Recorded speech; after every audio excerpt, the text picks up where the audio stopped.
This is Philosophy Bites with me, David Edmonds. And me, Nigel Warburton.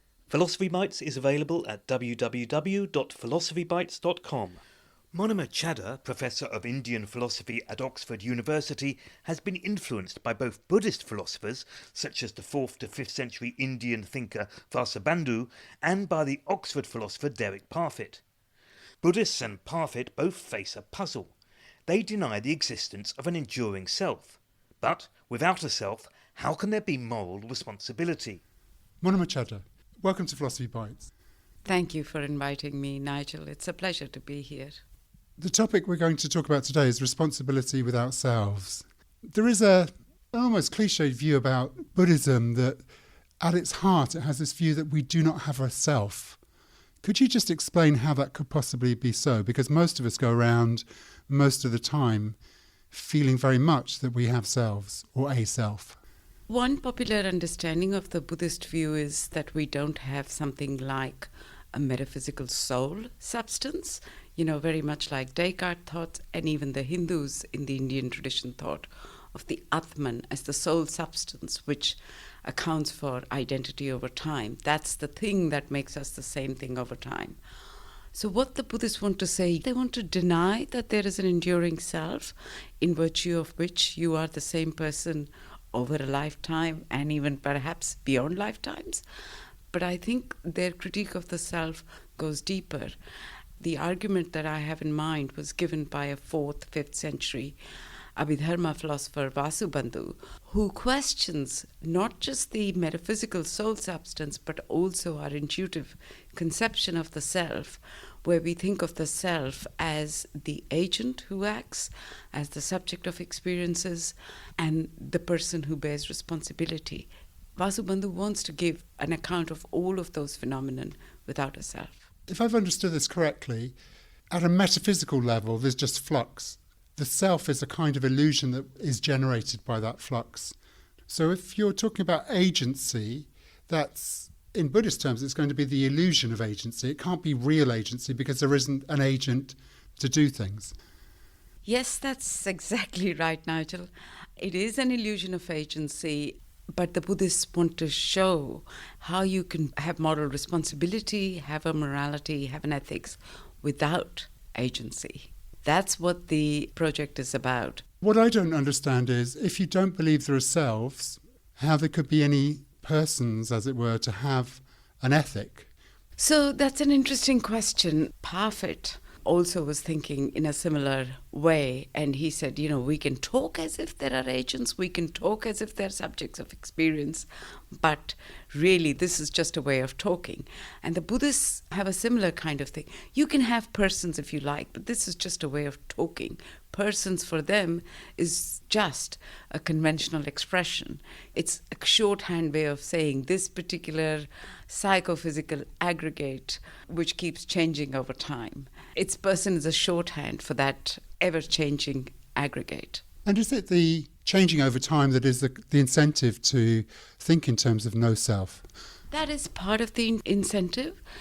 The most important thing, I think, motivating the Buddhists is if we think of ourselves as enduring selves, having enduring selves, then with the self comes self-interest and comes anxiety about the fate of this future self. So that's what is motivating the Buddhists. If we give up the self, then there is no need to have self-interest, and that addresses a lot of suffering in this world. It was suffering that started the Buddhists' journey, as it were, to self-understanding or understanding of the nature of reality. So it is a moral motivation, at least. That's right. The motivation is moral. I mean, the first ever lecture, if you like, that the Buddha gave, the first ever sutta is just the Four Noble Truths. And the first of them is there is suffering. The second is the suffering has a cause. Third is the suffering can be removed by removing the causes. And the fourth is the ethical path, which tells you how to remove the suffering. So that's at the core. Part of the cause is desire. And desire means someone who has the desire. And that's the second sutta. So the second sermon that the Buddha ever delivered was to do with the no-self view. Does that mean if we have a more realistic sense of what we truly are, which is not selves but just part of being, that selfishness will just evaporate? Because we could still have the illusion of selves despite that. You're absolutely right. The sense of self, the Buddhists also agree, or the illusion of self, as you put it. All ordinary human beings have the sense of self. But the idea is to realize that that sense of self is an illusion and we have to work towards getting rid of it. So how does agency come into this? So when we are thinking about the agent, a popular way of thinking in philosophy about the agent is that the agent is the doer, the thing that makes the decision, and then the mind forms an intention and the body moves in a certain way. But there is someone behind the mind and the body, the you, that is making the decisions. That's the intuitive notion of agency, and that's how philosophers like to think of it. The Buddhist says, well, there is nothing but the psychophysical aggregates. So there's nothing but the mind-body complex. There's no you behind it. So how are they going to think of agency? Well, they want to say that just by explaining how these mental and physical aggregates mutually condition each other, we can explain agency. So here's my pet example. So suppose you are in a market in India at the end of summer. It's a fruit market. The mangoes at the end of summer are absolutely delicious. You can smell it in the air. When you smell the mangoes, at least someone like me gets this memory of the mango that I used to have as a child. From that memory, one mental state, I form the intention to acquire that mango. From that intention, I put my hand in my pocket to find my wallet to be able to buy the mango. But I realize I don't have my wallet today. Unfortunately, it's going to be my last day in India, and I really, really want to have that mango. I've also been at Oxford for some time, so I know I can run. And that gives me a thought, maybe I can just steal the mango and run. So the Buddhist just says, see how the thinking goes here. You start with a certain sensory impression, the smell, then you go to the memory, then comes the intention to acquire the mango. From the intention, certain options are weighed, and then you realize the best or perhaps the worst option is to run away with the mango. Well, there you go. Where was the self involved? And that is, in fact, the essence of Vasubandhu's argument. He thinks the self has no work to do. We can give an account of agency, we can give an account of action without the self, so why should we posit a self? That almost sounds like B.F. Skinner's description of a behaviourist world, where you're conditioned to do things and the mind can be a kind of black box in that situation. Not quite. The Buddhists want to say that along the way there is room for forming an intention. There is room for deliberation about what my options are. I could have at that point said, well, I don't have the money. I just quietly walk away and somehow not fulfill my desire. But of course, I didn't do that. I deliberated and thought, I can run and do it. And I really wanted the mango, so that's what I did. Bad action. But you're talking in terms of I did this, I formed this intention. Ultimately, we've suggested there isn't a self behind everything. And so that's a kind of illusion. So where does any responsibility for action come from?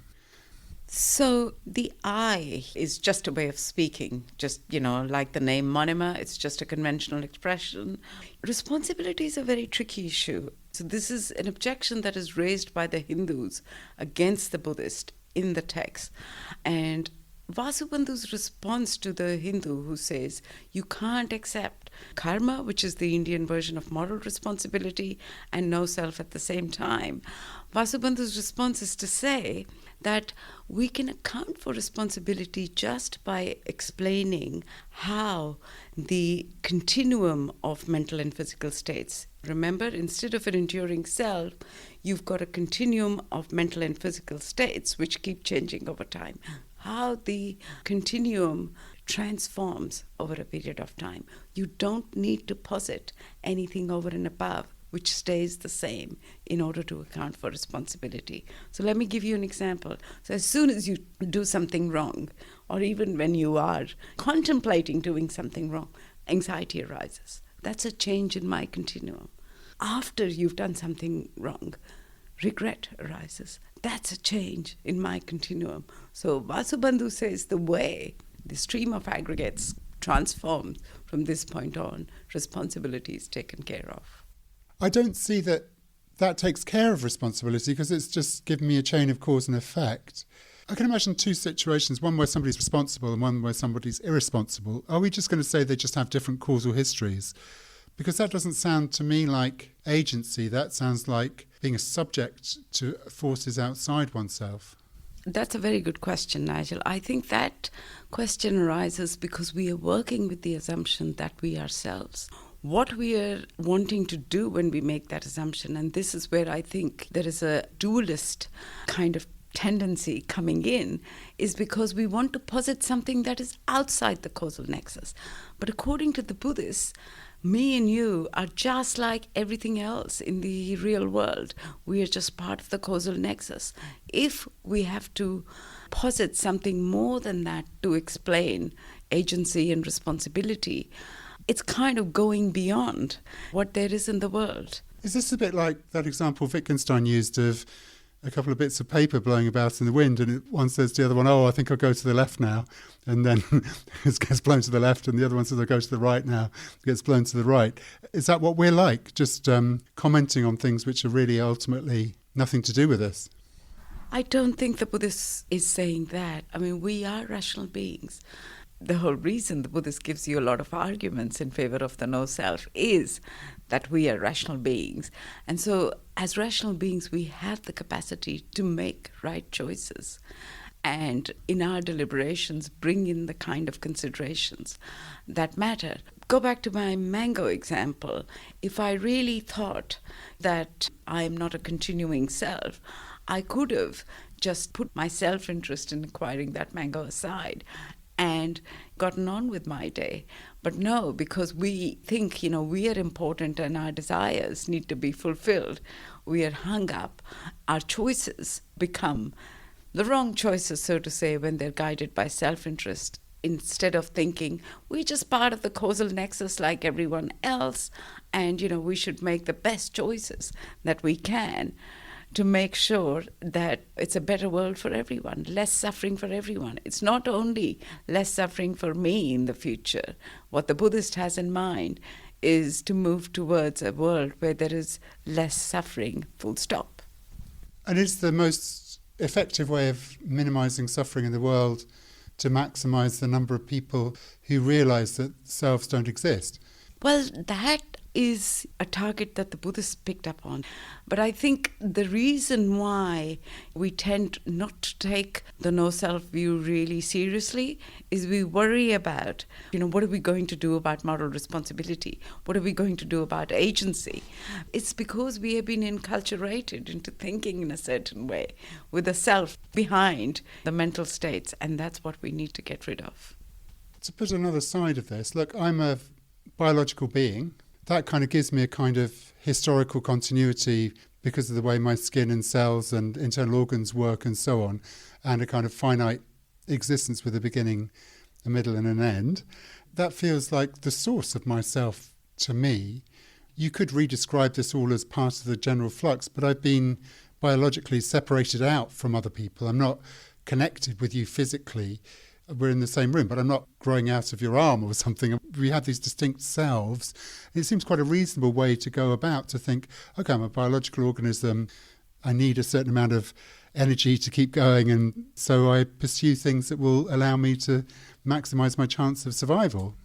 If you just think of yourself as, a psychophysical organism at a certain place and time, that's enough to individuate you. You're a human being at a certain place and time. Why do we need the self behind you? We need individuation, but there is space and time to put us in our place. I can see from the passion with which you're speaking now that you're sympathetic to this view. Is this the way that you were brought up to be a Buddhist? I was brought up as a Hindu, so I should be believing in the Atman if I followed what I was born as. But no, philosophy has got me to this, started thinking about Parfit, and then that took me to the Buddhist no-self view. I just feel that people do not spend the time to even lay out what an impersonal morality would look like. Parfit, he says that in the last few years, he worried very much about why people rejected this, that no one deserves to suffer. And, in some sense, I'm kind of thinking about why do we want to hold on to this holding people responsible for the bad things they have done in the past because of a sense of justice or fairness. Perhaps we can think of doing morality better. I suppose the answer to your last question is we sometimes want to hold people responsible because we're trying to stop them doing the same thing again.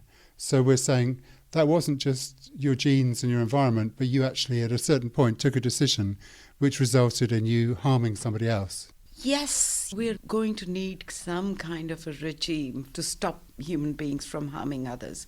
Any kind of society that is successful has to have some kind of regime like that.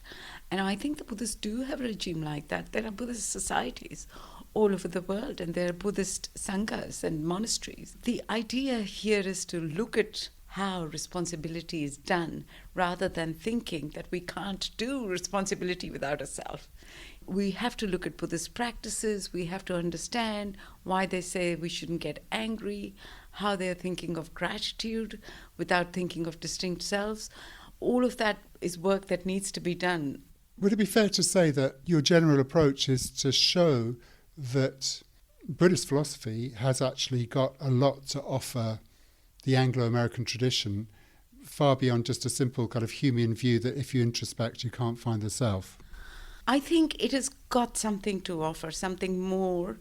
And I think as philosophers, we should be open to laying out the moral landscape and just seeing for ourselves, is this a better world?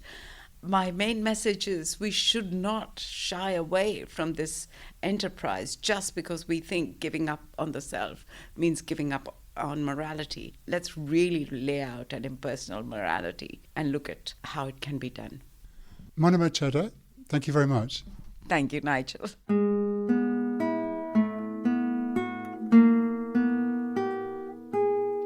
You've been listening to Philosophy Bites. This episode was made in association with the Institute of Philosophy and supported by the Ideas Workshop, part of Open Society Foundations. For more Philosophy Bites, go to philosophybites.com.